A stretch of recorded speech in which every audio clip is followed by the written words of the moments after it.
Hörmətli izləyicilər, sizlərə məlumdur ki, mən 2 mövzu ilə sosial şəbəkəyə çıxası oldum. Bugün Alikdən danışmaq istəyirəm. Respublikada saqqallı Alikdən güclü oğlan yoxdur. Gəlin sizə sübut eləyim. Hələ müharibə başlamamışdı, 90-cı ildən əvvəl idi.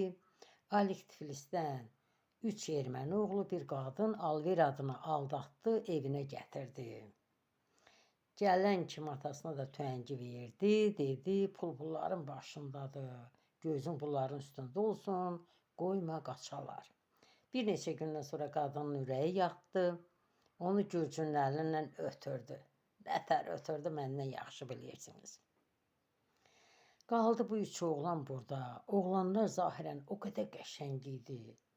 Eyni zamanda geyim kejimləri imkanlı mı deyim, vəzifəli mi deyim, bax belə adamlara oxşuyurdular.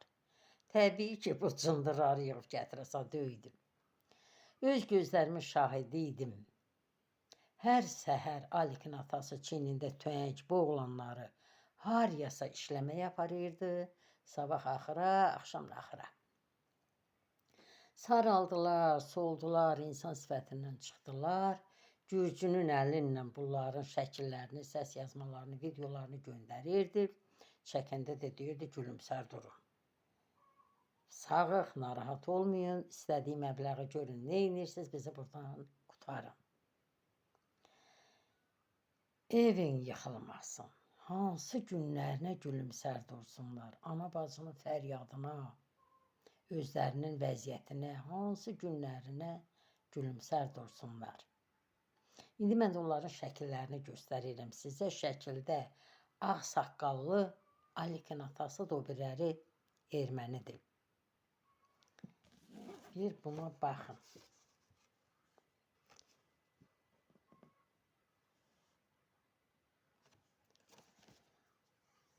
Nəhayət istədiyi məbləğ gəldi. Bunları gücünün əlinlə ötürdü.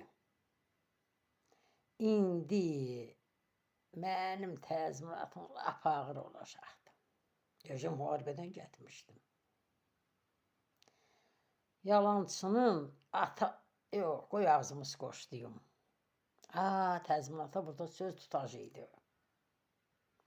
Siz inanırsınızmı? Mənim pensiyamla bir qəpik də gəlmir. Hamısı təzminata gedir.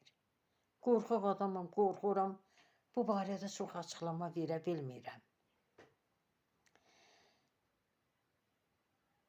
Mənim bugünkü söhbətim bu qədər.